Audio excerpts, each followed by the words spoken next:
जय श्री कृष्णा। जय माता दी। श्री दुर्गा सप्तशती का प्रथम अध्याय। मेधा ऋषि का राजा सूरथ और समाधि को भगवती की महिमा बताते हुए मधुकेटभ वध का प्रसंग सुनाना। प्रथम चरित्र के ब्रह्मा ऋषि महाकाली देवता, गायत्री छंद, नंदा शक्ति, रक्तदंतिका बीज, अग्नि तत्व और ऋग्वेद स्वरूप हैं। श्री महाकाली देवता की प्रसन्नता के लिए प्रथम चरित्र के जप में विनियोग किया जाता है। भगवान विष्णु के सो जाने पर मधु और केटभ को मारने के लिए कमल जन्मा ब्रह्मा जी ने जिनका स्तवन किया था, उन महाकाली देवी का मैं सेवन करता हूँ। मैं अपने 10 हाथों में खड्ग, चक, गदा, बाण, धनुष, परिघ, शूल, भुशुंडी, मस्तक और शंख धारण करती है। उनके 3 नेत्र हैं। वे समस्त अंगों में दिव्य आभूषणों से विभूषित हैं। उनके शरीर की कांति नीलमणि के समान है तथा वे 10 मुख और 10 पैरों से युक्त हैं।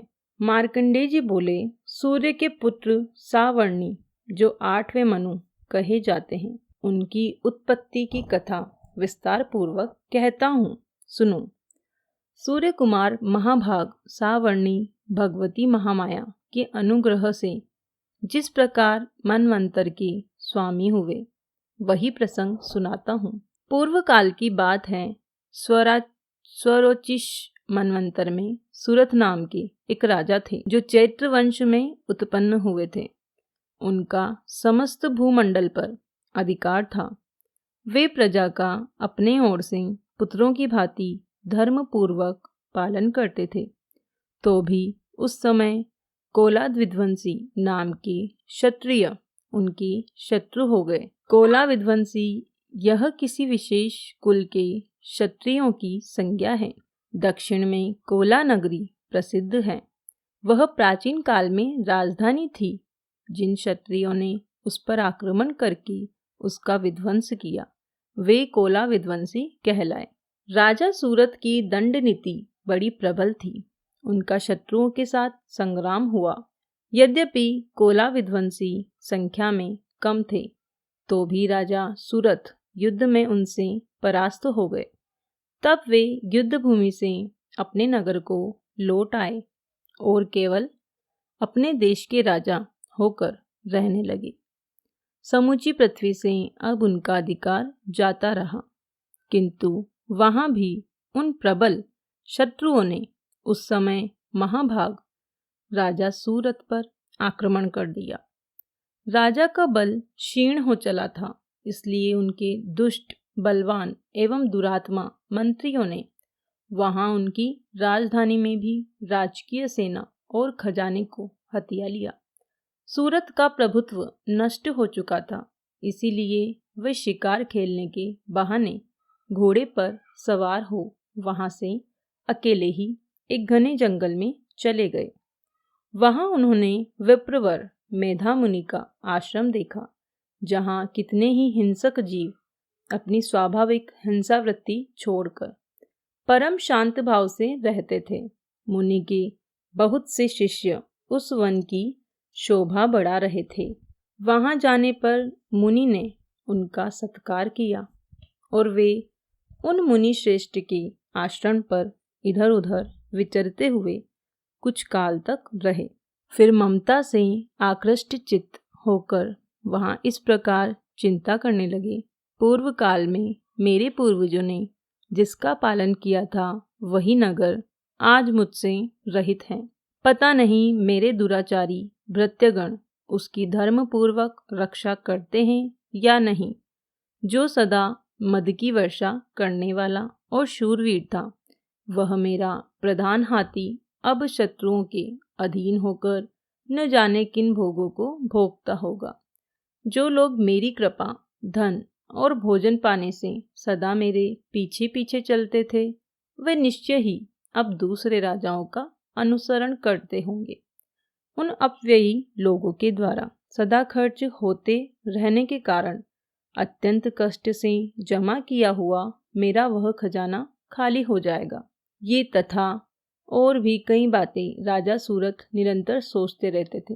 एक दिन उन्होंने वहां विप्रवर मेधा के आश्रम के निकट एक वैश्य को देखा और उससे पूछा, भाई तुम कौन हो? यहाँ तुम्हारे आने का क्या कारण है?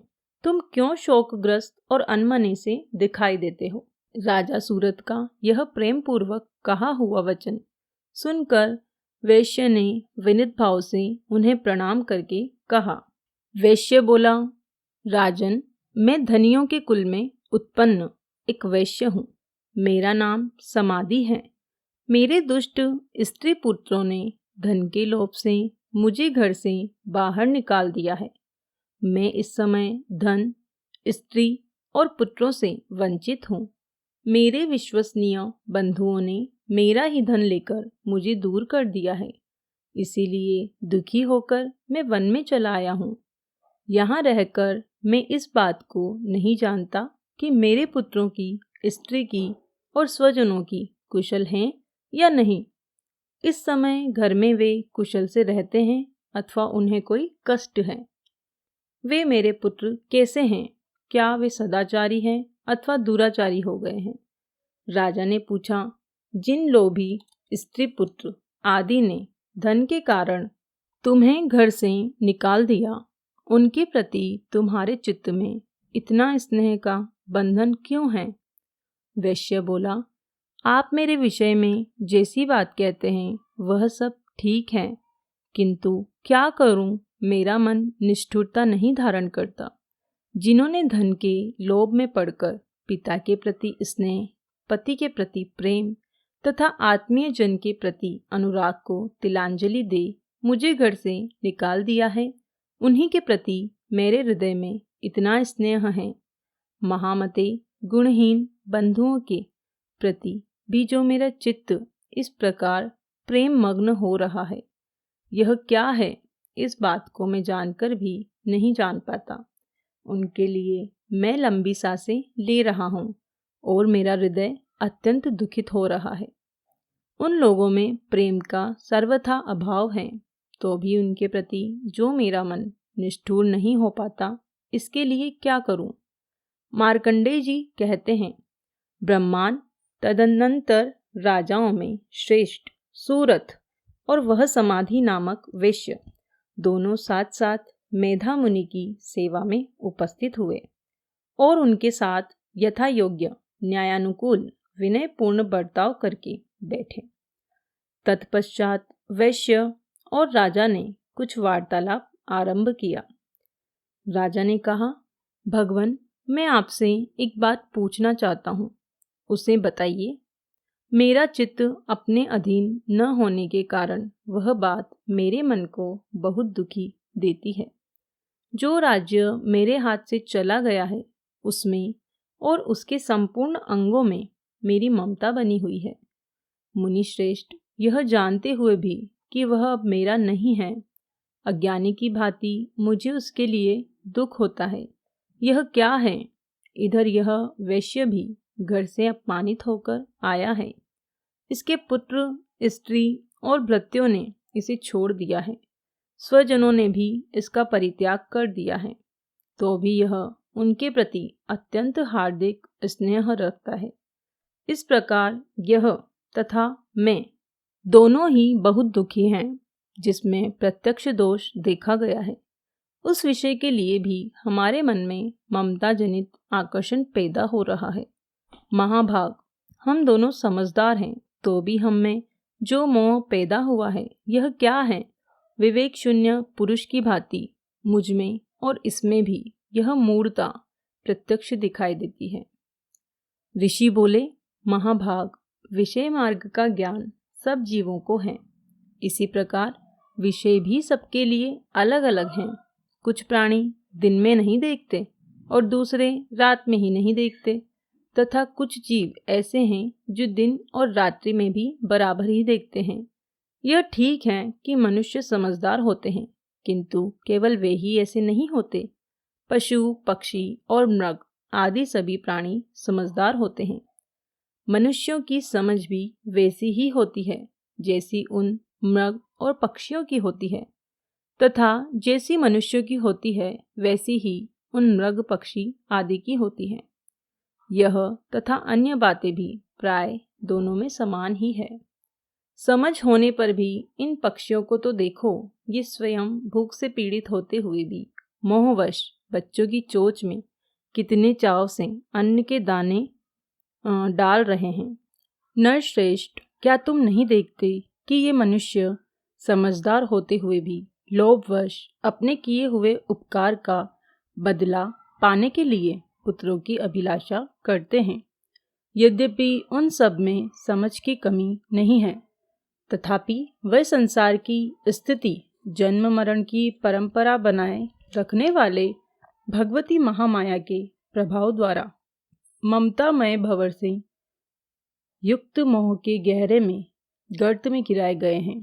इसीलिए इसमें आश्चर्य नहीं करना चाहिए। जगदीश्वर भगवान विष्णु की योग निद्रा रूपा जो भगवती महामाया है, उन्हीं से यह जगत मोहित हो रहा है। वे भगवती महामाया देवी ज्ञानियों के भी चित्त को बलपूर्वक खींचकर मोह में डाल देती है। वे ही इस संपूर्ण चराचर जगत की सृष्टि करती है तथा वे ही प्रसन्न होने पर मनुष्य की मुक्ति के लिए वरदान देती है। वे ही पराविद्या, संसार बंधन और मोक्ष की हेतुभूता सनातनी देवी तथा संपूर्ण ईश्वरों की भी अधीश्वरी हैं। राजा ने पूछा, भगवान, जिन्हें आप महामाया कहते हैं, वे देवी कौन हैं? ब्रह्मांड, उनका आविर्भाव कैसे करें? उनका आविर्भाव कैसे हुआ तथा उनके चरित्र कौन कौन हैं? ब्रह्मावेताओं में श्रेष्ठ महर्षि, उन देवी का जैसा प्रभाव हो, जैसा स्वरूप हो और जिस प्रकार प्रादुर्भाव हुआ हो, वह सब मैं आपके मुख से सुनना चाहता हूँ। ऋषि बोले, राजन, वास्तव में तो वे देवी नित्य स्वरूपा ही है। संपूर्ण जगत उन्हीं का रूप है तथा उन्होंने समस्त विश्व को व्याप्त कर रखा है। तथापि उनका प्राकट्य अनेक प्रकार से होता है। वह मुझसे सुनो। यद्यपि वे नित्य और अजन्मा हैं, तथापि जब देवताओं का कार्य सिद्ध करने के लिए प्रकट होती है, उस समय लोक में उत्पन्न हुई कहलाती है। कल्प के अंत में जब संपूर्ण जगत एकार्णव में निमग्न हो रहा था और सबके प्रभु भगवान विष्णु शेषनाग की शैया बिछाकर योग निद्रा का आश्रय ले सो रहे थे, उस समय उनके कानों के मेल से दो भयंकर असुर उत्पन्न हुए, जो मधु और कैटभ के नाम से विख्यात थे। वे दोनों ब्रह्मा जी का वध करने को तैयार हो गए। भगवान विष्णु के नाभि कमल में विराजमान प्रजापति ब्रह्मा जी ने जब उन दोनों भयानक असुरों को अपने पास पाया और भगवान को सोया हुआ देखा, तब एकाग्रचित होकर उन्होंने भगवान विष्णु को जगाने के लिए उनके नेत्रों में निवास करने वाली योग निद्रा का स्तवन आरंभ किया, जो इस विश्व की अधीश्वरी, जगत को धारण करने वाली, संसार का पालन और संहार करने वाली तथा तेज स्वरूप भगवान विष्णु की अनुपम शक्ति है। उन्हीं भगवती निद्रा देवी की भगवान ब्रह्मा स्तुति करने लगे। ब्रह्मा जी ने कहा, देवी, तुम ही स्वाहा, तुम ही स्वधा और तुम ही वशटकार हो। स्वर भी तुम्हारे ही स्वरूप हैं। तुम ही जीवनदायिनी सुधा हो। नित्य अक्षर प्रणव में आकार, उकार, मकार, इन तीन मात्राओं के रूप में तुम ही स्थित हो तथा इन तीन मात्राओं के अतिरिक्त जो बिंदु रूपा नित्य अर्ध मात्रा है, जिसका विशेष रूप से उच्चारण नहीं किया जा सकता, वह भी तुम ही हो। देवी, तुम ही संध्या, सावित्री तथा परम जननी हो। देवी, तुम ही इस विश्व ब्रह्मांड को धारण करती हो। तुमसे ही इस जगत की सृष्टि होती है, तुम ही से इसका पालन होता है और सदा तुम ही कल्प के अंत में सबको अपना ग्रास बना लेती हो। जगन्मयी देवी, इस जगत की उत्पत्ति के समय तुम सृष्टि रूपा हो। पालन काल में स्थिति रूपा हो तथा कल्पांत के समय संहार रूप धारण करने वाली हो। तुम ही महाविद्या, महामाया, महामेधा, महास्मृति, महामोह रूपा महादेवी और महासुरी हो। तुम ही तीनों गुणों को उत्पन्न करने वाली सबकी प्रकृति हो। भयंकर काल रात्रि, महारात्रि और मोहरात्रि भी तुम ही हो। तुम ही श्री, तुम ही ईश्वरी, तुम ही हीम और तुम ही बोध स्वरूपा बुद्धि हो।